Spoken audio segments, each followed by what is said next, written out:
Welcome to the Single Dad's Cookbook Christmas Specials.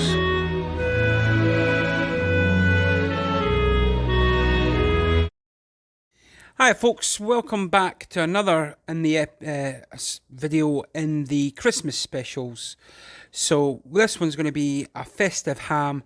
Anybody that's watched my videos, you know how I make the gammons. This one, slightly different. They went and sent me, instead of the normal ham, I've went and got the good for you ham. So there's no fat cap on it. So we need to just be a little bit more creative with this. Still works though. As you can see there, it's a great piece of meat.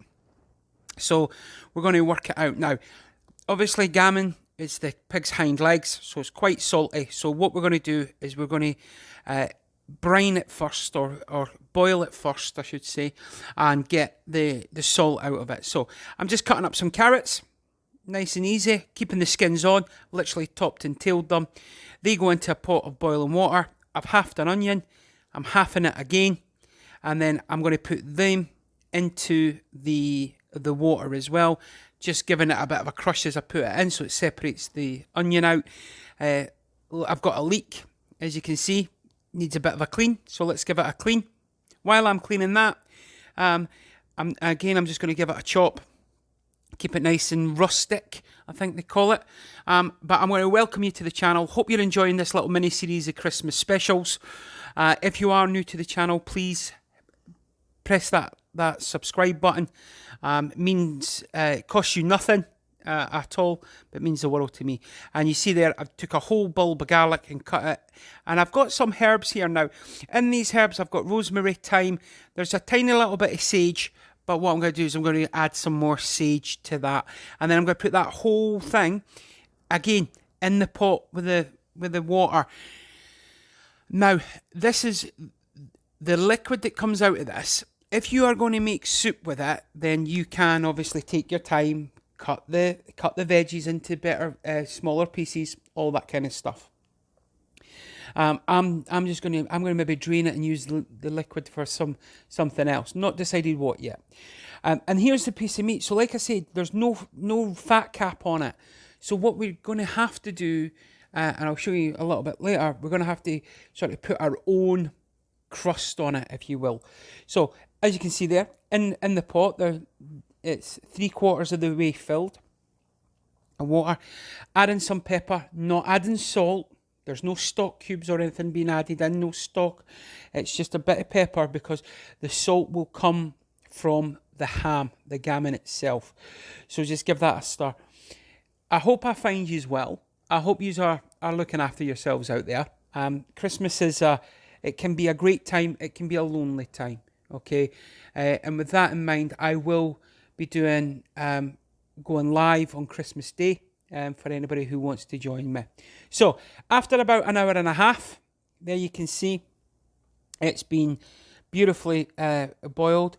That liquid there, honestly, worth its weight in gold. Then you want to take it out. Be careful. It is absolutely red hot. See there, it's cooked all the way through. So we've got the gammon. Now, what you should really do, let it rest. But I'm just going to go straight into it. And what I'm going to do is I'm going to create a marmalade and fresh orange juice glaze. So I don't know why I put it in a bowl first. Just gave myself more dishes to do, to be honest. That goes into a pan and you start melting it.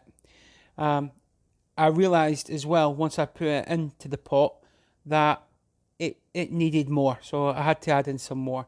Now, what I'm doing here, because there is no fat cap, I'm going to score it and crisscross it so that the glaze absorbs into the ham. Again, you should have let this rest so it's nice and cool, but also so the juices are back in and it doesn't burn your fingers. But as I've always said, I am not a professional chef. So I've got an orange, and what I'm going to do is I'm going to cut a couple of slices. I think I cut 3, only used the 2, so that I'm going to cover the gammon with the orange. So I've got half the orange here. I'm going to grab the pot. See there, and I'm going to give it a squeeze. It's probably 2 tablespoons of orange juice, and I'm just breaking that down, and you can see all of a sudden that just makes it a little bit more loose. So we're giving it mix it in, and then we're going to get the gammon ready.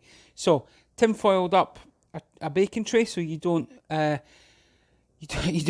destroy your baking tray, because obviously there is quite a lot of sugar in the gammon, in the marmalade, I should say, and you want to spoon that over. Now you don't have to put the extra. You could have kept it and then every 10 minutes baste it. 10 minutes baste it. I've not got time for that. So I'm going to put it all in, and then I'm going to maybe half an hour. I'm going to go in and I'm going to check it, and I'm going to baste it, and then let it go again. And again, I'm going to roast this now for about an hour. So halfway through the process, I'm going to go back in and give it a baste. And you just want to sort of surround the gammon with the marmalade and fresh orange juice. And then you want to pop on your couple of orange slices and get that in the oven. Again, as always, 180 degrees Celsius. And you just want to let that go. And once you've done that and it's all prepared and you've got it, and this can be made in a day in advance. You can see there, that's why we put it down. It's absolutely gorgeous. We're going to then let's just give a better view of this. And that is your gammon. That's your festive gammon, folks. From my family to yours, as always, thanks very much for watching.